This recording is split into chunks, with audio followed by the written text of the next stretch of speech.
전기자전거와 전동킥보드, 아무데나 타도 될까? 세상의 당연함에 질문을 던지는 채널, 진리찬남입니다. 요즘 길을 걷다 보면 이런 장면을 자주 봅니다. 전동킥보드 2대가 인도 위를 빠르게 지나갑니다. 헬멧은 없습니다. 한 킥보드에 2명이 올라탑니다. 횡단보도에서는 내리지 않고 그대로 건너갑니다. 어떤 전기자전거는 페달을 밟지도 않는데 혼자 쭉 나갑니다. 그리고 운전자는 이렇게 생각합니다. 이거 그냥 자전거 비슷한 거 아닌가? 그런데 아닙니다. 바퀴가 작다고 장난감이 아니고 전기가 달렸다고 모두 같은 자전거도 아닙니다. 오늘은 전기자전거와 전동킥보드가 법적으로 어떻게 다른지, 어디로 다녀야 하는지, 면허가 필요한지, 그리고 왜 자전거가 차도로 달리는지까지 정리해 보겠습니다. 먼저 전기자전거부터 보겠습니다. 전기자전거의 핵심은 이것입니다. 페달을 밟아야 전기가 도와주는가? 아니면 손잡이만 당겨도 혼자 움직이는가? 한국에서 자전거 도로를 달릴 수 있는 전기자전거는 조건이 있습니다. 페달 보조 방식이어야 합니다. 사람이 페달을 밟을 때만 전동기가 도와줘야 합니다. 전동기 보조 속도는 시속 25km 미만이어야 합니다. 배터리를 포함한 전체 무게는 30kg 미만이어야 합니다. 그리고 안전확인 신고가 된 제품이어야 합니다. 이 조건을 만족하면 자전거도로 통행이 가능합니다. 쉽게 말하면 전기가 주인공이 아니라 사람이 주인공이어야 합니다. 전기는 도와주는 역할입니다. 그런데 스로틀 방식은 다릅니다. 스로틀은 오토바이처럼 손잡이를 돌리거나 버튼을 누르면 페달을 밟지 않아도 전동기 힘으로 움직이는 방식입니다. 겉모양은 자전거처럼 보여도 법적으로는 개인형 이동장치나 원동기장치 자전거 쪽으로 볼 수 있습니다. 이 경우 면허가 필요하고 자전거도로 통행도 제한될 수 있습니다. 그러니까 중요한 것은 모양이 아닙니다. 작동 방식입니다. 이제 전동킥보드를 보겠습니다. 전동킥보드는 도로교통법상 개인형 이동장치입니다. 최고 속도는 시속 25km 미만, 무게는 30kg 미만인 전기 동력 1인용 이동수단입니다. 전동킥보드, 전동이륜 평행차, 그리고 전동기 힘만으로 움직이는 자전거가 여기에 포함될 수 있습니다. 그럼 전동킥보드는 면허 없이 탈 수 있을까요? 아닙니다. 전동킥보드를 타려면 원동기장치 자전거 면허 이상이 필요합니다. 원동기장치 자전거 면허는 만 16세 이상부터 딸 수 있습니다. 또 1종 보통, 2종 보통, 2종 소형 같은 자동차 면허가 있어도 탈 수 있습니다. 그러니까 중학생이 공유 킥보드를 타는 것은 원칙적으로 안 됩니다. 만 16세 미만은 원동기장치 자전거 면허를 받을 수 없기 때문입니다. 그럼 원동기장치 자전거 면허는 어떻게 딸까요? 일반적으로 운전면허 시험장에서 교통안전교육을 받고 신체검사를 하고 학과시험을 봅니다. 그 다음 기능시험을 통과해야 합니다. 학과시험은 교통법규와 안전운전에 대한 문제를 푸는 시험입니다. 도로교통공단에는 원동기장치 자전거 문제은행도 공개되어 있습니다. 기능시험은 실제 코스를 주행하며 운전 능력을 확인합니다.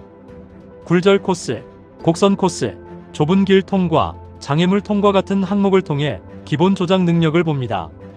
쉽게 말하면 그냥 앱 가입하고 바로 타는 것이 아니라 최소한의 도로 감각과 조작 능력을 확인받아야 하는 이동수단이라는 뜻입니다. 그럼 전동킥보드는 어디로 달려야 할까요? 자전거 도로가 있으면 자전거 도로로 갑니다. 자전거 도로가 없으면 차도 오른쪽 가장자리로 통행해야 합니다. 인도 주행은 원칙적으로 안 됩니다. 그런데 현실에서는 인도 위 킥보드를 너무 자주 봅니다. 보행자 사이를 휙휙 지나갑니다. 상가 앞에서 속도를 줄이지 않습니다. 버스 정류장 앞에 아무렇게나 세워둡니다.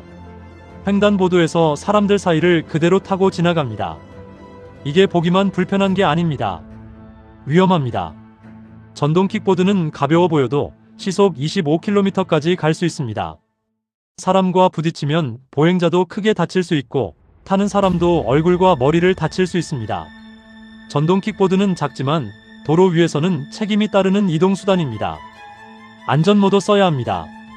전동킥보드와 전동이륜 평행차는 2명이 함께 타면 안 됩니다. 음주운전도 안 됩니다. 술 마시고 차는 아니니까 괜찮겠지라고 생각하면 안 됩니다. 전동 킥보드도 단속 대상입니다.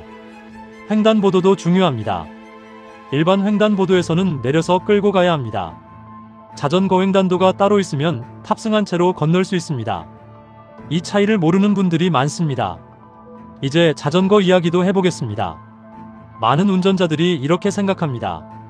자전거가 왜 차도로 나오지? 위험하게 왜 도로에서 달리지? 그런데 법적으로 자전거는 보행자가 아닙니다. 도로교통법상 차에 해당합니다. 그래서 자전거 도로가 있으면 자전거 도로로 가야 하고, 자전거 도로가 없으면 도로의 오른쪽 가장자리로 통행해야 합니다. 물론 자전거가 항상 차도 한가운데를 마음대로 달려도 된다는 뜻은 아닙니다. 원칙은 우측 가장자리입니다. 그리고 보행자 통행을 방해하면 안 됩니다.